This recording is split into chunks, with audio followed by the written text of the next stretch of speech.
নমস্কাৰ সকলোকে সন্ধিয়া সময়ো হ'ল আৰু মই ঘৰ দুৱাৰ চাফা কৰি চোতালখন বোলো খাই লওঁ লৈ আৰু আমাৰ গৰু ছাগলীকেইটা আনিবলৈ আছেই কামকেইটা কৰি লওঁ বোলো চোতালখন আগতে পটাপট মই খাই লৈছোঁ দেৰিয়ে হ'ল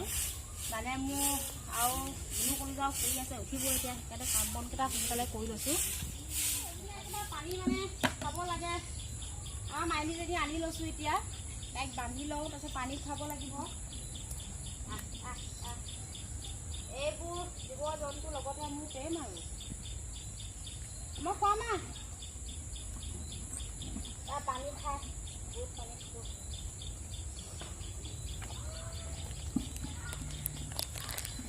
তাৰপিছত আৰু ছাগলীকেইটা আনিব লাগিব ছাগলীকেইটা আনি কৰি ল'লে আৰু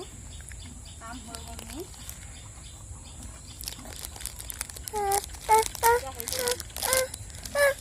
আনি আছো পানী আনি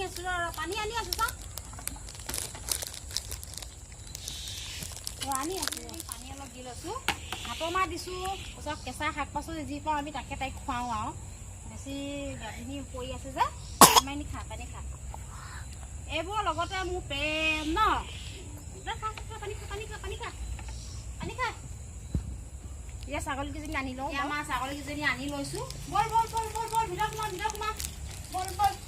ছাগলীকেইজনী সোমালে আৰু কাম হৈ গ'ল আৰু মোৰ কাম বন কৰি লোৱাৰ পিছতে মোৰ কলিজাজনী উঠি আহিছে শুই আছিলে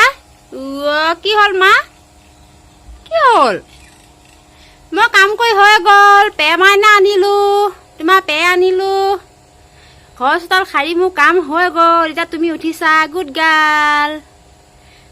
মই হাত ভৰিকেইটা ধুই আহোঁ হা তাৰপিছত তোমাক ল'ম দে মা চকু টিপ এটা মাৰি দিয়া চকু টিপ বাবা